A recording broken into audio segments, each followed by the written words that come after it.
ညံ့နတ်တန်းအောင်ညံလေကျူးတို့ကတုတ်တန်ဟောက်ရှိညောင်ပင်ကြီးကိုတဟူးဟူတိုက်ခတ်နေသည်ညစည်းကွက်တွန်တန်နှင့်အတူခြောက်ချားဖွယ်ကောင်းလှသည်စောနော်ဒီသည်လက်တစ်ဖက်မှမိအိမ်မိမ့်မိန်ကိုမြင့်တင်ရင်အခြားလက်တစ်ဖက်ကခါမဓားမြောင်ကိုကြစ်ကြစ်ပါအောင်စုပ်ကိုင်ထားသည်တုတ်တန်အလိရိုးပြတ်တော်ကြီးထဲမှမြေတူးတန်များကိုလေတန်နှင့်အတူခတ်တဲ့တဲ့ကြားလိုက်ရသည်ရပြီဆရာမိုင်းတူလို့မိပြီဗျာထိုအတန်ကအခြားသူမဟုတ်ခြေတော်နာ၍အိမ်ပြင်မထွက်နိုင်ဘူးဆိုတော့သူ့ဖခင်တကြီးအတန်ဖြစ်နေသည်စောနော်ဒီတကြိုင်းဦးကိုတစ်ခုနောက်ွယ်တွင်ပုံလျုံရင်ချောင်းကြည့်လိုက်ရအဖေဖြစ်သူသည်လုံးဝခြေကောင်းလက်ကောင်းဖြစ်နေလို့ကဆရာမိုင်းနဲ့အတူမြေချင်းနဲ့ကြီးထဲမှတန်ချေတက်နေတော့ရွှေအိုးကြီးတစ်လုံးကိုကျိုးဖြင့်ဆွဲတင်နေကြသည်ရွှေအိုးအဝတွင်ပတ်နွယ်နေသောမြေရုပ်တုငကားပတ်အင်းသည်လာရောင်အောက်တွင်တွေးရောင်ကဲ့သို့မြည်မြန်းနေသည်စောနော်လေးရင်ထဲ၌ဒေါသနှင့်တန်ဝေကတို့ဒွန်တွဲကပေါက်ကွဲသွားတော်သည်သူသည်ဂူနောက်ွယ်မှရဲရဲဝုန်းဝုန်းလှမ်းထွက်လိုက်ပြီးမိအိမ်ကိုသူတို့မျက်နှာစီသို့ထိုးပြလိုက်သည်တိုးကြပါတော့ဗျာအဖေတို့လုံနေတဲ့ရုပ်မာမှုတွေကိုကျွန်တော်အကုန်သိသွားပြီတကြီးနှင့်ဆရာမိုင်းတို့သည်တရေတချင်မြင်လိုက်ရတဲ့ကဲ့သို့တုန်လှုပ်သွားကြသည်သို့တော့ဆရာမိုင်းကချက်ချင်းပင်မေ့ပြုံးပြုံးကမျက်လုံးများหนีများလာပြီးဟာဟာ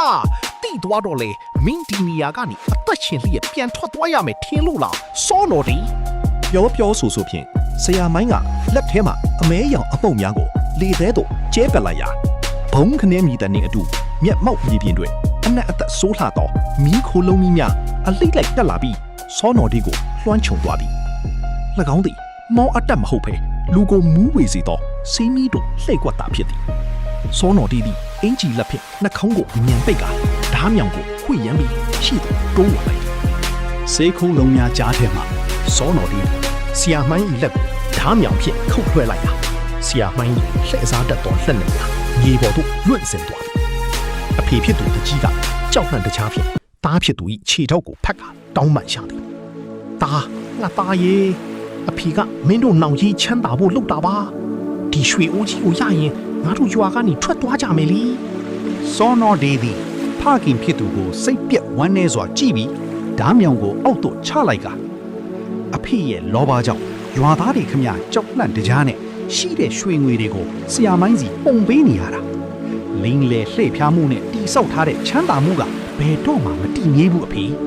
အခုအဖေတို့လုပ်ရကြောင်းရွာသားတွေဆင်းရဲဒုက္ခရောက်ကုန်ပြီထိုးအချင်းတွင်သူ့တန်ဟောင်းအပြင်ဘက်မှမီးရှူတိုင်မြောင်များစွာနဲ့အတူရွာသားများဝိုင်းအောင်ရောက်ရှိလာကြသည်စောနော်လေးသည်ရွာသို့မလာခင်ကတည်းကလူယုံအချုပ်တရင်ပိတ်ခဲ့ခြင်းဖြစ်ပြီးရွာသားများသည်ဆရာမိုင်း၏တွေးအညော်ဆေးရမည်ဆိုသောဘေးအန္တရာယ်မှာရွှေအိုးကိုတူးတဲ့အပိုင်းစီရန်ချင်းချောင်ထားသောလှိုက်ပေါ်ပန်းသိရှိသွားကြပြီးဒေါသတကြီးဖြင့်ဆရာမိုင်းနှင့်တကြီးတို့ကိုဖမ်းဆီးချုံနှောင်လိုက်ကြတော့သည်ရွှေအိုးကြီးကိုရွာဦးကျောင်းနှင့်ရွာသူရွာသားများ၏လူမှုရေးလုပ်ငန်းများတွင်အသုံးပြုရန်အများသဘောတူခွဲဝေလိုက်ကြသည်ဆရာမိုင်းနှင့်တကြီးတို့မူကားမိမိတို့ပြုခဲ့သောလောဘလိမ်လည်မှုအကုသိုလ်ကံတို့ကြောင့်နောင်တကြီးစွာဖြင့်ထောင်ဒဏ်ကြခတ်လိုက်ရလေသည်အဓမ္မဝါဒသည်ကွယ်ပြောက်၍ဓမ္မအမှန်တရားသည်သာဝါကုံရွာလေးထက်တွင်ထာဝရစိုးမိုးသွားပါတော့သည်